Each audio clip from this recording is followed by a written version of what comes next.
Yashodanandana Raja Janaranjana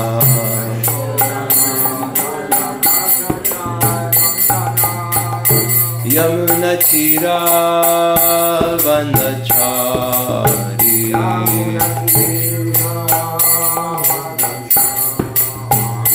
Yamuna Tira Vanachari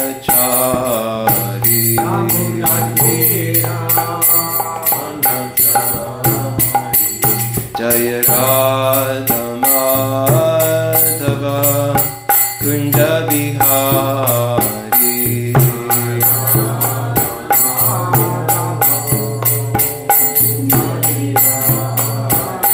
Jaya Radha Madhava Kunda Bihari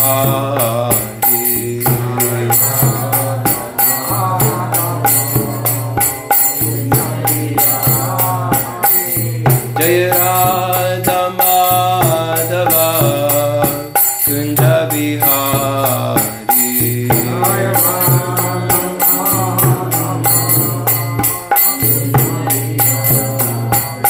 Jaya Radha Madhava Kunda Bihari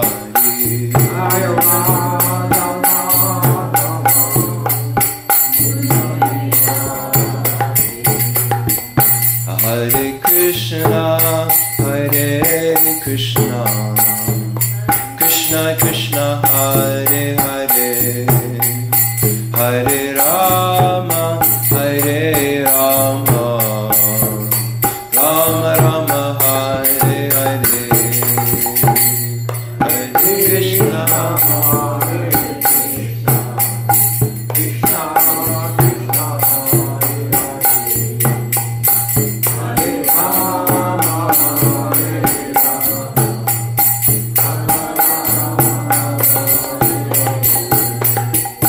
Hare Krishna, Hare Krishna, Krishna Krishna, Hare Hare, Hare Rama, Hare Rama, Rama Rama, Hare Hare,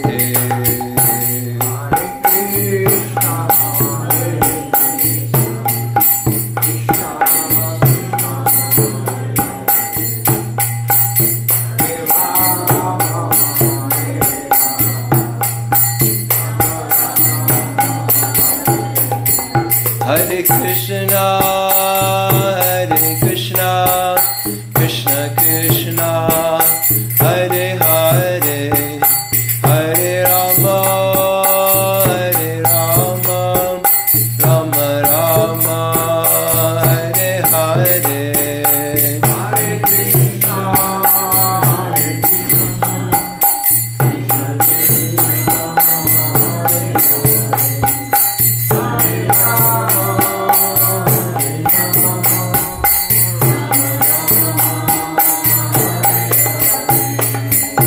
Hare Krishna, Hare Krishna, Krishna Krishna, Hare Hare, Hare Rama, Hare Rama, Rama Rama, Hare Hare, Hare Krishna, Hare Krishna, Krishna Krishna, Hare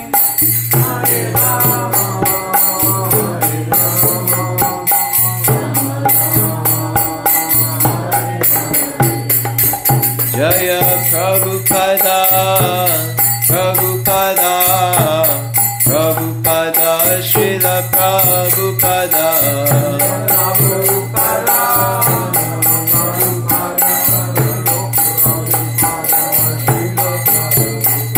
Jaya Prabhupada, Prabhupada, Prabhupada, Jaya Jaya Prabhupada, Jaya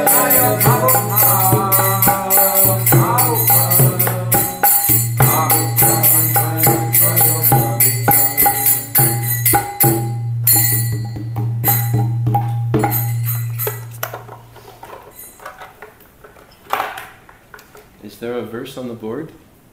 Is the verse written down anywhere?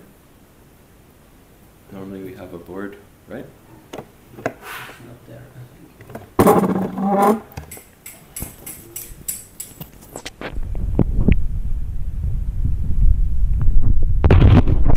So, this morning will be, oh thank you.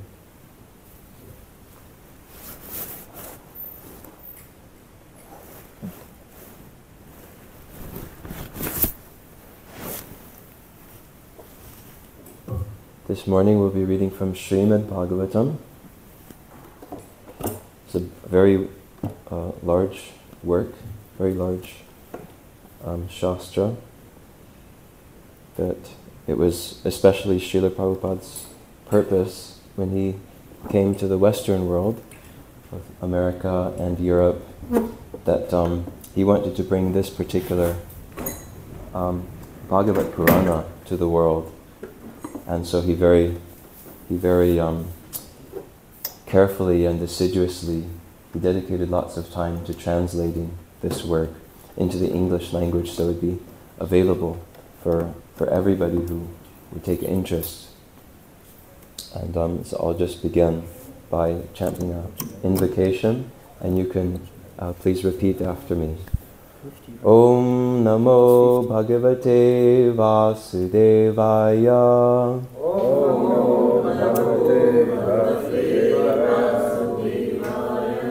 Om Namo Bhagavate Vasudevaya.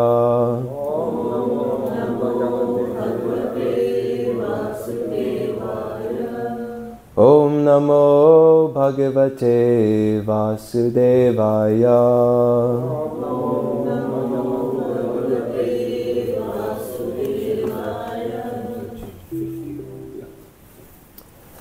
Okay, so reading from Canto 10, Chapter 13, entitled Brahma Stealing the Boys and Cows.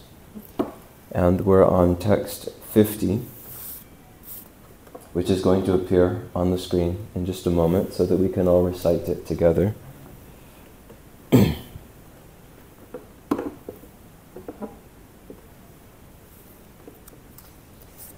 Hare Krishna, Hare Krishna, Krishna Krishna, Hare Hare, Hare Rama, Hare Rama, Rama Rama, Hare Hare, Hare Krishna, Hare Krishna, Krishna Krishna, Hare Hare, Hare Rama, Hare Rama, Rama Rama, Hare Hare, Hare Krishna, Hare Krishna, Krishna Krishna, Hare Hare, Hare Rama, Hare Rama, Rama Rama, Hare Hare. Is there ETA on the verse? 3 minutes. Okay. Maybe we can come back to the Sanskrit. I can start by doing the word for word. Srila Prabhupada so carefully translated these books that each verse has the original Sanskrit typography as well as a Roman transliteration, so that even those of us who don't speak Hindi or are not familiar with those languages can recite. And Prabhupada also, before giving the English translation, he gave a word-for-word translation. So he breaks down each Sanskrit word, so you can see how everything is fitting together in the Sanskrit verse, and it really it helps us to go deeper into the verse, understand it more for ourselves, and also make it more meaningful for us when we recite it. So I'll go ahead and do the word-for-word translation. Chandrika Vishada Smerai, by pure smiling, like the full increasing moonlight. Sa Aruna, Apangavikshitai, by the clear glances of their reddish eyes. Swaka Arthanam, of the desires of his own devotees. Eva, just as Rajasattva-bhyam, by the modes of passion and goodness. Srastri Palaka,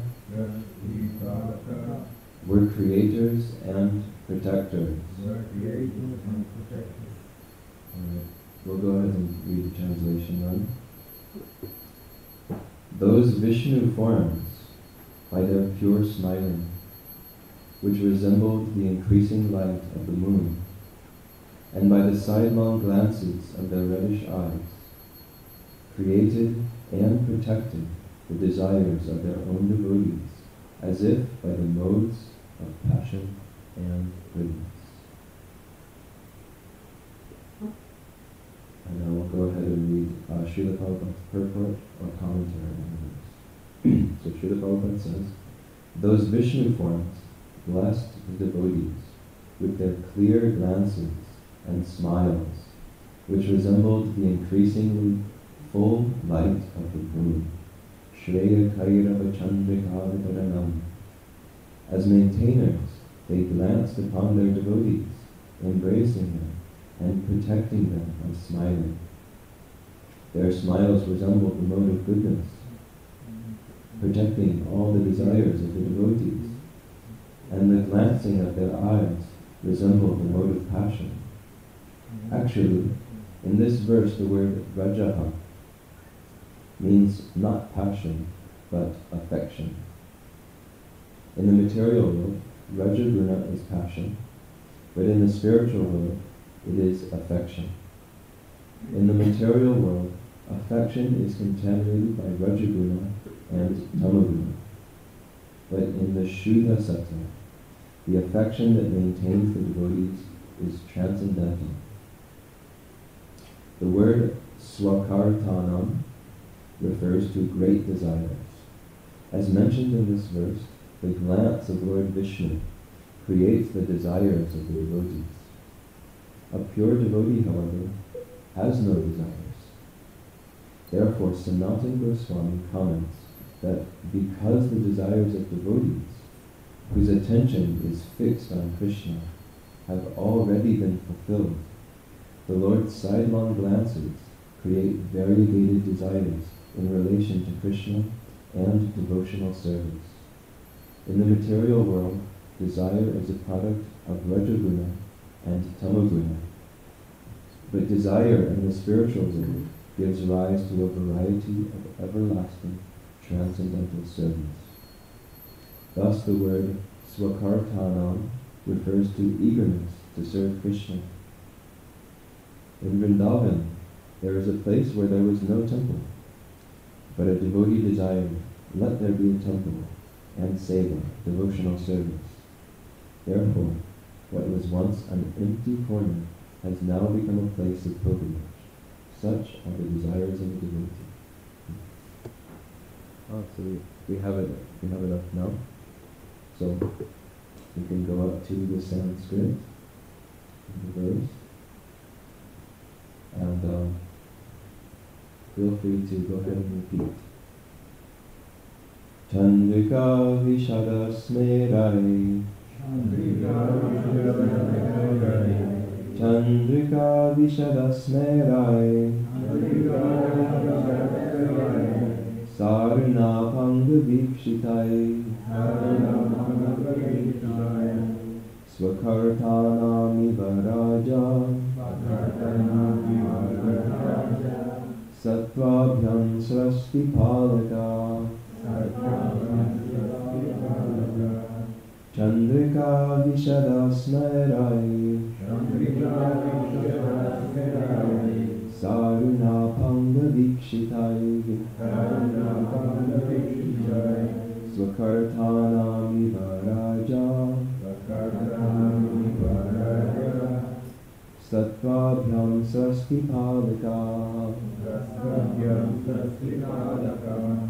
Please go ahead and recite. Chandrika Vishadasmerai, Chandrika Vishadasmerai, Aruna Panga Vikshitahai, Saruna Panga Vikshitahai, Svakartanam Nivaraka, Svakartanam Nivaraka, Advadyam Shasti Palakaha, Sattvabhyam Saraswati Palaka. Chandrika Vishadasmerai, Chandrika Vishadasmerai, Aruna Panga Vikshitahai, Saruna Panga Vikshitahai, Svakartanam Nivaraka, Svakartanam Nivaraka, Satvadyam Shasti Palaka, Sattvabhyam Saraswati Palaka. Chandrika Vishadasmerai, Saruna Panga Vikshitahai, Svakartanam Nivaraka,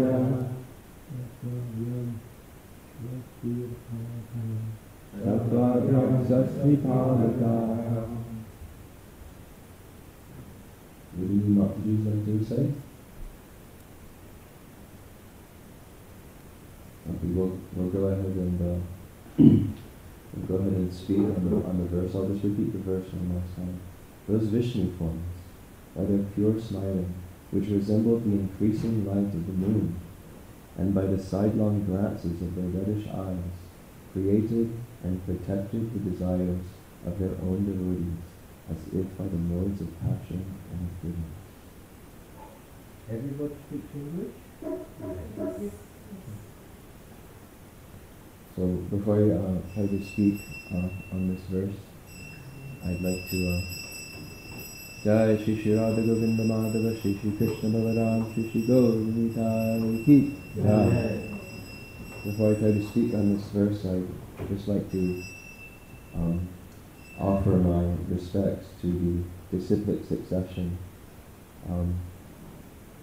the line of great masters who have carefully preserved this knowledge over the course of many ages, and then of course that line of teachers has come down through our Srila Prabhupada, who has taught it to many of his disciples who are continuing that transmission of transcendental knowledge from one generation to the next. And I don't feel that I can speak independently on this Shastra, but only by their blessings and by their enlightenment can I perhaps say something that is of value and that is faithful to the teachings of the Sampradaya. So let me offer my respects to them. Om Ajnana Timirandhasya Jnananjana Shalakaya Chakshurun Militam Yena Tasmai Shri Gurave Namaha. Nama Om Vishnu Padaya Krishna Peshtaya Bhutale Srimate Bhakti Vedanta Swami Niti Namine Namaste Saraswati Deve Gauravani Pracharine Nirvishesa Shunyavadi Paschatya Deshatarine Jaya Shri Krishna Chaitanya Prabhu Nityananda Shri Advaita Gadadhara Shri Vasadi Gaura Bhakta Vrinda Hare Krishna Krishna Krishna Hare Hare Hare Rama Rama Rama Hare Hare. So we have a very interesting and inspiring verse today. This is describing the forms of Vishnu.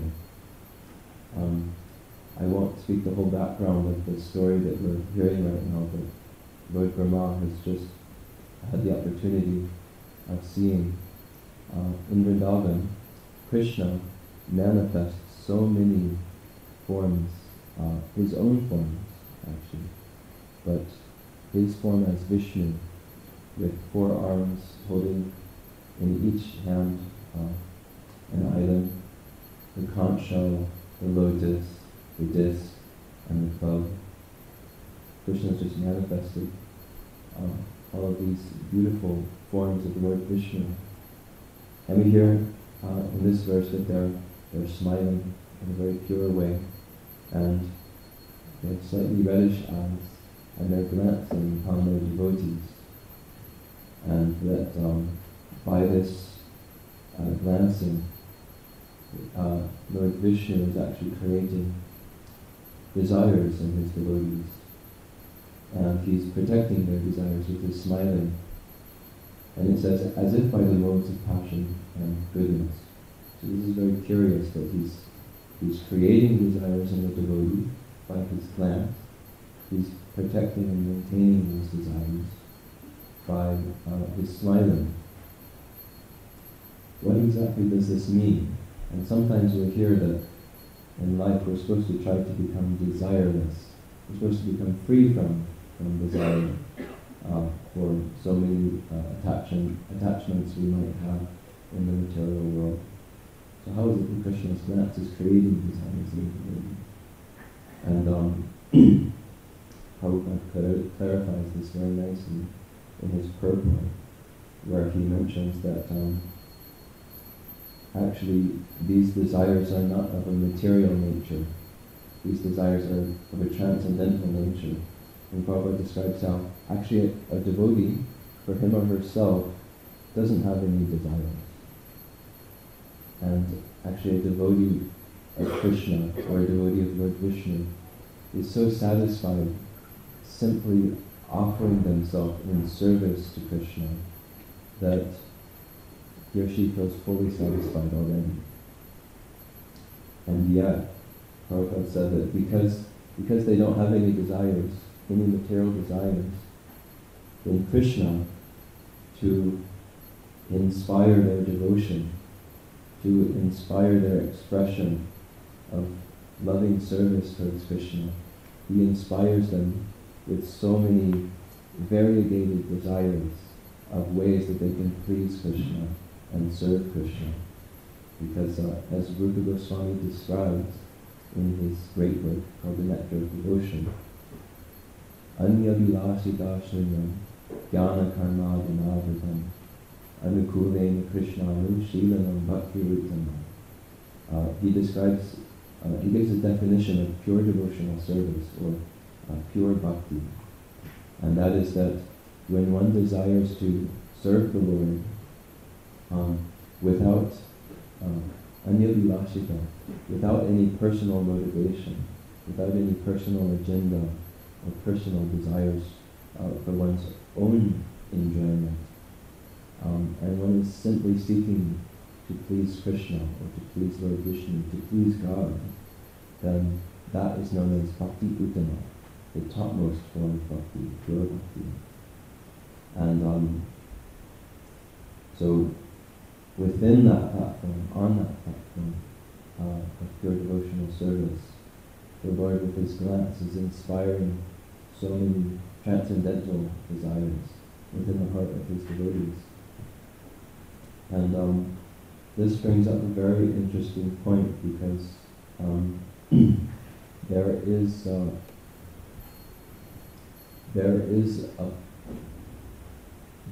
a teaching that one might sometimes come across in spiritual circles around the globe, in different traditions perhaps, that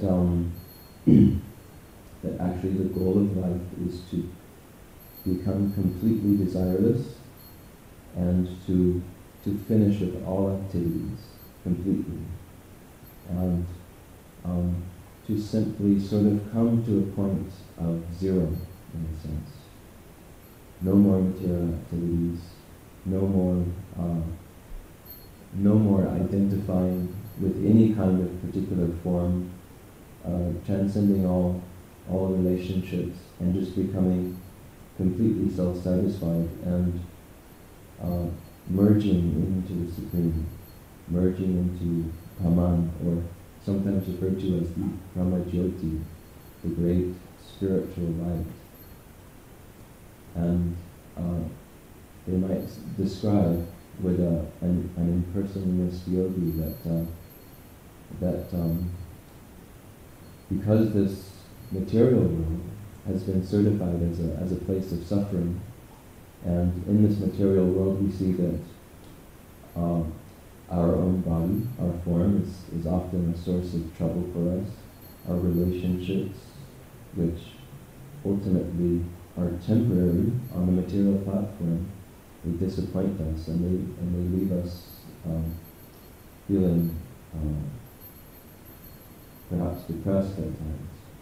And therefore, the supreme goal, the highest spiritual goal, must be completely free from all form, completely free from all activities, and completely free from all sense of individuality or relationships. But Srila Prabhupada says that he's describing here that actually when one becomes liberated from material life, when one becomes free of material activities, then actually at that point of liberation, then the real activities of the soul can begin. And Bhakti Yoga is that science which describes the activities of the soul and how a conditioned living being in the material world can reconnect with their original spiritual nature and can reignite their original loving service connection with God, with Krishna. And so, for example, like if let's say that let's say that if I purchased a house and I had to spend a number of years paying it back, I had to work quite hard, and I couldn't really spend much on myself, couldn't afford many vacations, couldn't afford to maybe buy that car that I would like to have, and I'm just thinking like this debt might just be weighing on my shoulders, on my head, and I'm just thinking, just gotta work more, pay off the debt.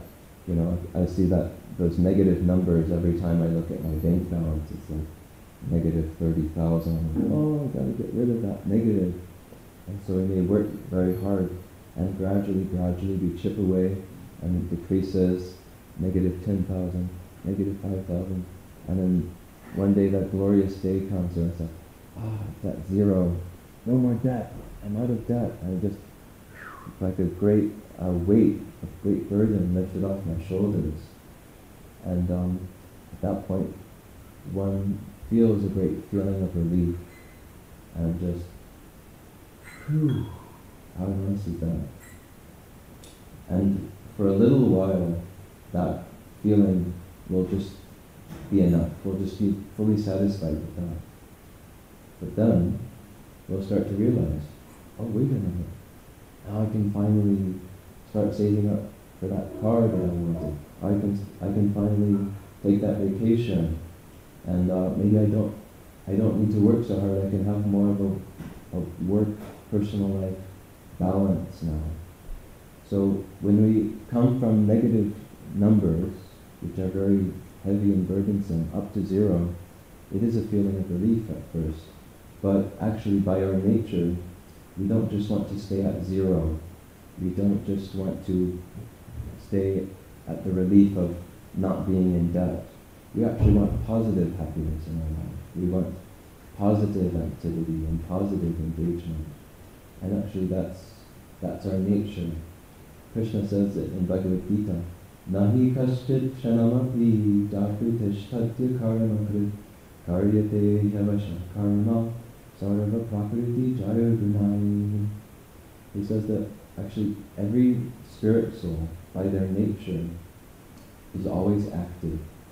And we can't stop moving and acting and living for even a moment, because it's our very nature.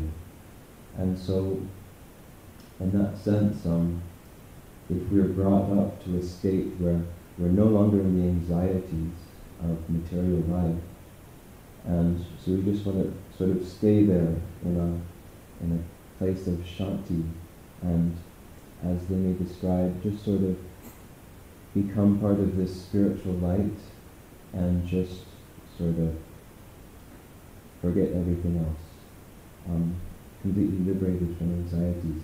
We could say that, in a sense, it's like coming home from work after a very hard day. One is very tired, And then all you can think about is, let me just get into the hot tub. Let me just get into the jacuzzi, and just sort of get into the jacuzzi, and it's like this great feeling of relief, and you feel very satisfied there. And you can just feel the stress sort of coming out, letting it out. Or if I discovered when I traveled to Estonia a couple of years ago, they're more into saunas.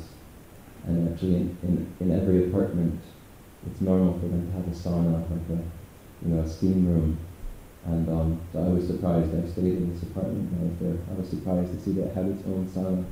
And so with my roommates, we were going in and just experience the heat and just sort of relax. But after, I guess you could ask the question, how long though do you feel satisfied to sit in the jacuzzi, in the hot tub? The first 10 to 20 minutes is bliss. But how about 45 minutes has passed? An hour? 2 hours? How do you feel after 2 hours sitting in the hot tub? You sort of feel like, I want to get up and do something again. It's like, okay, I got off that stress from the activity that's very, my work activity, but now maybe I look over there and I see some of my friends playing volleyball. And I'm like, oh, that kind of looks like fun now, When I first got home, I was like, no volleyball, I just want to relax. But now, you know what, there's that urge. It's actually the urge of the soul. It's actually not just a material urge, although it certainly manifests in a material way over here. But that's actually the urge of the soul to be active, to be engaged. It's our nature actually to want to serve. So we can only be satisfied for so long sitting in a hot tub. Then we want to get up and do something. And although the idea of merging into spiritual Brahman, what's attractive is that there is a sense of oneness that we don't find in the material world. Because in the material world, everybody has their own desires and pursuits. And we're not on the same page as everybody else. And what we call friendship in the material world is when two people meet who their desires happen to correspond during that phase of their life. And so then the relationship is considered very congenial. And so we have a nice friendship. But if at any point one of the two members in the friendship should start to do something which disturbs the desires of the other person instead of supporting the fulfillment of their desires, then that relationship tends to end. So why did that relationship end? Because there wasn't actually oneness of purpose, oneness of heart there. Each of the two persons had their own agenda, and we can see that even on global scales where there are major efforts to get people to work together, even entire nations to work together, such as the UN, there's an idea that they want to attain union. But at the end of the day, actually the processes of the UN are very difficult, all the meetings and conversations, because ultimately each representative for each country is looking after the interests of their own country. And so there are many disputes, and there are many arguments, and Srila Prabhupada even boldly went so far as to say that you could compare the United Nations to a group of bickering dogs. Dogs tend to get very territorial with one another, and you come close to my spot, and get out of here, this is my spot, this is my bone. So why is it that even though there's so many attempts on a global scale to attain unity, those attempts seem to fall short of success? Because there's not any oneness. There's a major lack of oneness, you could say, in the material world. Everybody has their own focus, and they're all trying to, just like if you imagine the surface of a lake, as soon as you put a little pebble in, then you get this ripple effect and it goes out. So if you throw many pebbles into the lake at once, and they all land in different spots. You get this very chaotic effect. However, if you take the same pebbles and holding them in your hand in one group, you drop them in all the same spot, you get one very beautiful concentric circle coming out as a wave, and it's a very pleasing sight to see the surface of the lake like that. So why are people attracted to merging into Brahman? Because there's no oneness in the material world, and we can feel that after a while. And so there's a way in which that is attractive, but Brahman cannot be accepted as the peak of spiritual life, however, because it is missing one very important component. It has oneness, but it's missing something else that we all crave and that we all desire, and that motivates many of our actions, and that is a sense of togetherness. It's our nature to want to love and to be loved. But in order for there to be love, there has to be two. There has to be at least two. There can be two, there can be three, there can be four. But there has to be at least two. Somebody loving and somebody to love. The lover and the beloved. And there also has to be the loving exchange between them. So that makes three elements. And but in Brahman, there's no such experience. And so even if a soul attains Brahman, by our nature we cannot remain there very long. Srila Prabhupada says we have to fall down and come back to the material platform. And so that togetherness that we seek in our relationships, friendships, perhaps a romantic relationship, paternal relationships, maternal relationships, we're not getting the satisfaction that we want from it when we seek those relationships in the material world, yet that desire for it is so strong that we just need it, actually. And so the level of realization that we would call Brahman realization, it's not complete. We have to go higher. And in this Srimad Bhagavatam, in the first canto, there's a very enlightening verse. Vadanti tat tattva vidas tattvam vijnanam advayam prameti paramatmeti bhagavaniti shadyate. This verse says that that non-dual supreme, in other words, the Supreme Spirit, who is non-dual, not two, but one. That non-dual Supreme is nevertheless known to have three different aspects. So one aspect is called Brahman. That's the all-pervading spiritual refulgence, spiritual light. The second aspect is called Paramatma, and that is the Lord situated in the heart of every living being. And then the next level is called Bhagavan. And Bhagavan, that is translated as the Supreme Person, the Supreme Personality of Godhead, Krishna, Vishnu. This is God in His own right, God in His own personal existence. And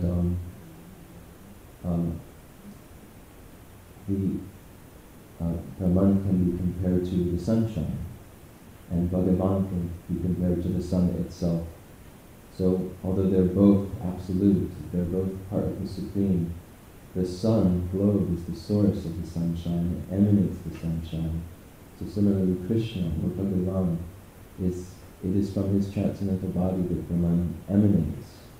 And so those who take to the process of Bhakti Yoga and who develop their loving relationship and service with Krishna, they're not lacking anything in their spiritual realization, because they've got full oneness of purpose in the spiritual world. Everybody's concern is simply how to please God, how to please Krishna.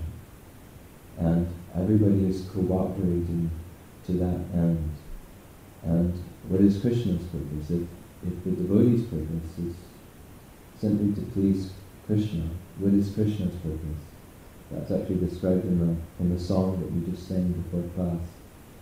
Yashodanandana Vrajajana Ranjana. Vrajajana Ranjana means that in Vrindavan, Krishna's business is simply to please his devotees. So Krishna's devotees simply want to please Krishna, and Krishna simply wants to please his devotees in reciprocation for their service. So this is love. This is true love. And so Krishna is like the center, and all of Krishna's devotees are sort of like a chandelier arranging themselves around Krishna. And their purpose is completely one. So they have this perfect oneness of heart, and yet there's the perfect expression of that desire for togetherness that we all have. So then the acharyas, they all are indicating to us that this is the supreme goal of life. This is the peak of spiritual life, is to reawaken our eternal Krishna consciousness, our eternal relationship with Krishna, with God.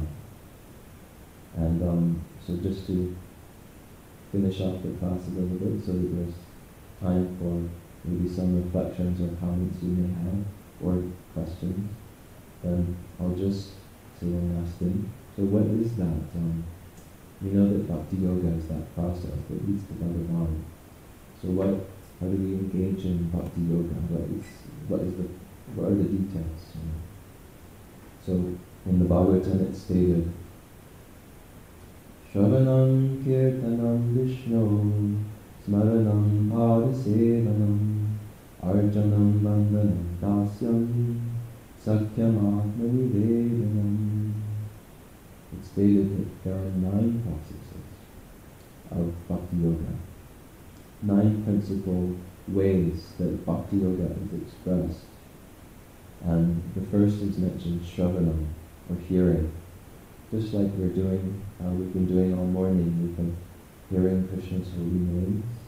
We are hearing from the Srimad Bhagavatam, the teachings of the Bhagavad Purana.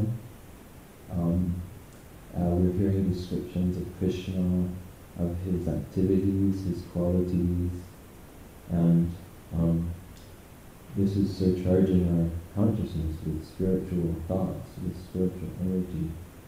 And next is kirtanam, chanting. We can't hear if somebody's not chanting, or somebody's not describing. And the third is smaranam, Vishnu smaranam. So when we come together, we hear and we chant about Krishna. The natural result is we remember Krishna, we're thinking about Krishna. And we can take that with us throughout our day as well. I started my day with such a nice description about Krishna in the class. So now throughout my day I can meditate upon that. And then Padasevana. So Padasevana means seva, selfless service. There are so many ways in which we can do service to Krishna, through cooking, through cleaning the temple, through helping in the rose garden, or helping to do some seva to the cows. We also have our prescribed duties in life, which when we perform our duties in life in a view to ultimately offer everything to Krishna, then we can say that even our occupations become infused with seva, with the seva mood and the seva attitude. Archanam is worship of Krishna's form in the temple, and it's so pleasing to come into the temple and just clap for the pleasure of their lordships, dance for their pleasure, cook nice things for them, bring bhoga to the temple so it can be offered to the deities, bring some flowers for the deities, and even just sit at their feet and just admire them.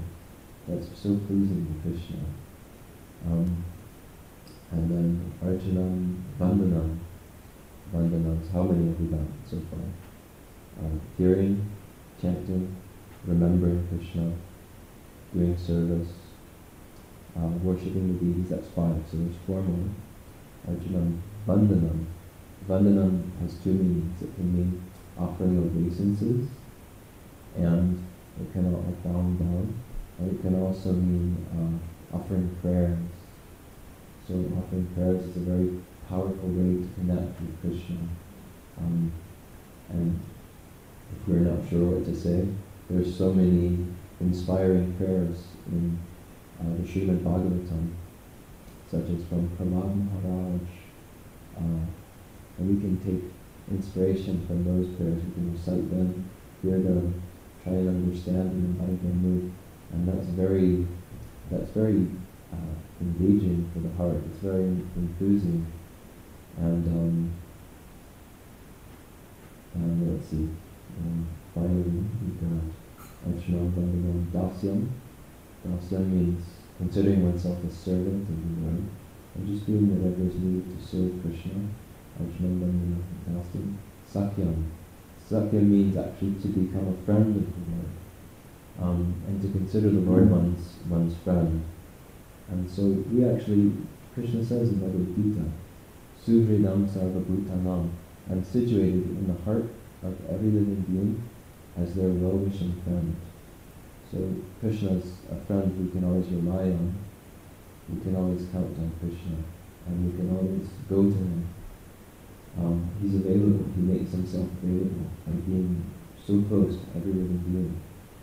And finally, Atmanivedana. Atmanivedana means just to give everything, give one's whole self to Krishna. And so these are the 9 processes of Bhakti Yoga. And we don't have to, in order to carry these out, we don't have to be yogis who renounce the world and climb up into the Himalayan mountains, wearing only a loincloth. We can actually practice these so, in such an integrated way to our day-to-day life. And even the smallest amount that we can integrate through some reading, through some associating, through some going to the temple, it gives eternal benefit. Okay, Krishna says in chapter 6 of the Bhagavad Gita, that benefit that we get from that, even just a little bit of performance, can never be destroyed, and it'll help one to overcome even the worst types of fear that one may come across over the course of one's life. So, thank you for kind of allowing me to speak a little bit on the Bhagavatam. For my own purification, it's very good for me to be able to just speak the words and hear them. I'd like to hear from you. Do you have any reflections from the class? And a reflection can be anything that you heard that stood out to you or somehow made an impression on you. Or if you have questions, we'll try our best to get an answer. Anyone?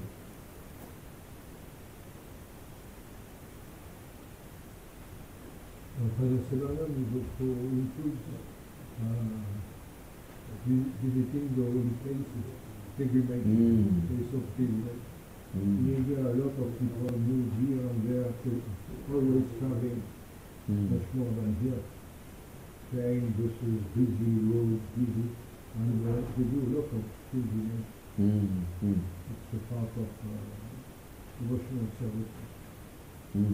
Thank you for that. You brought up the point of Padasevanam, which means service to the feet, the lotus feet of Krishna.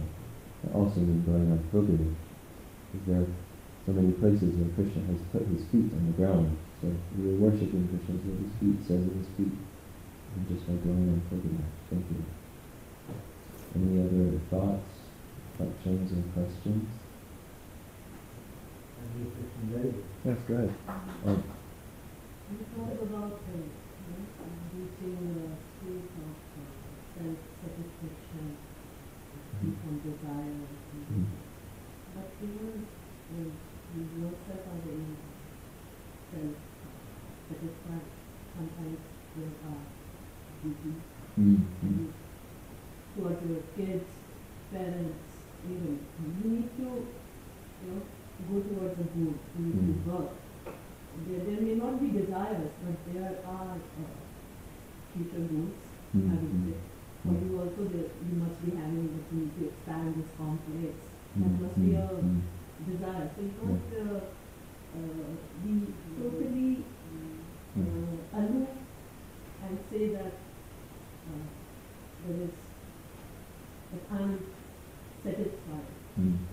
There is something always in you that keeps you moving. And that is important. Should be there. Yes, that's a very good point. Thank you so much for that. It's a very astute observation, and it's actually central to the philosophy of Bhakti Yoga, which is that there's something which is much, much higher than self-satisfaction, and that is love, because when somebody is motivated by love, they don't think very much about their own satisfaction.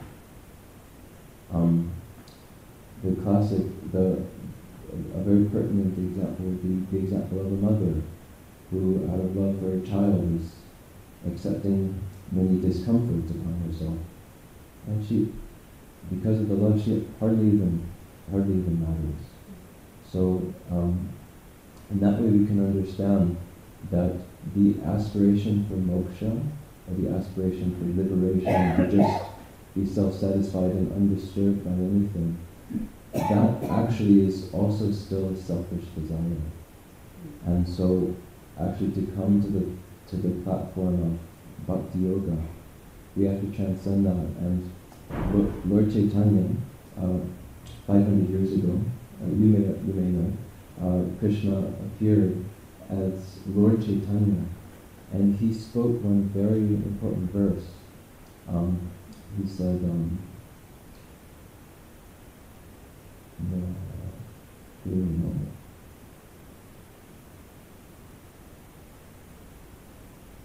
it's Nasundari.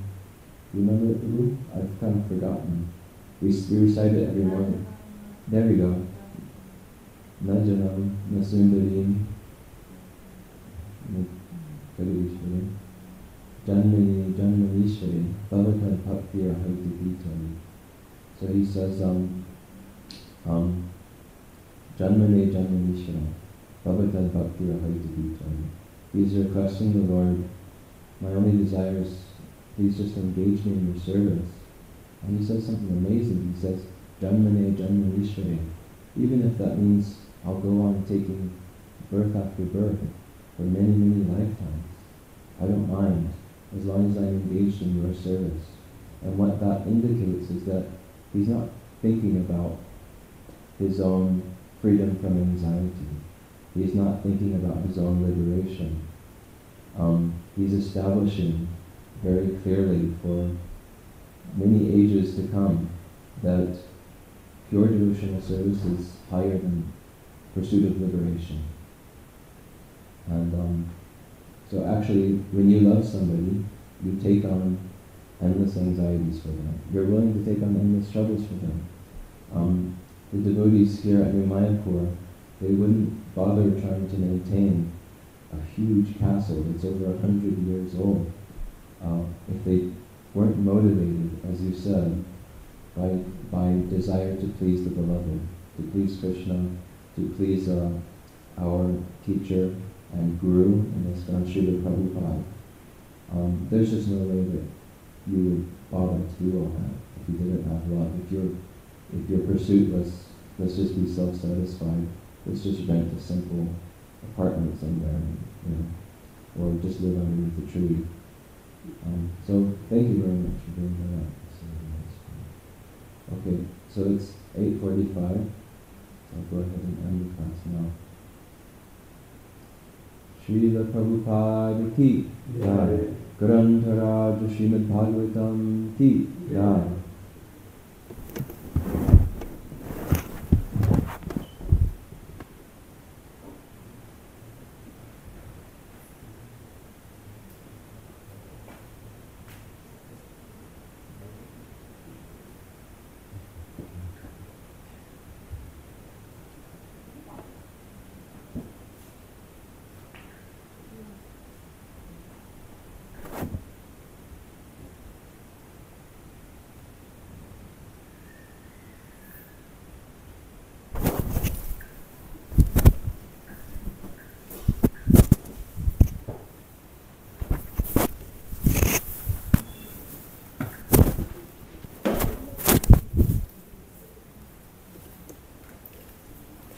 Thanks for that, Shantatma. Yeah, thank you. Thank you for being there. It's funny, yesterday in the Gita Life course we were talking, I don't know how to turn this off. No idea.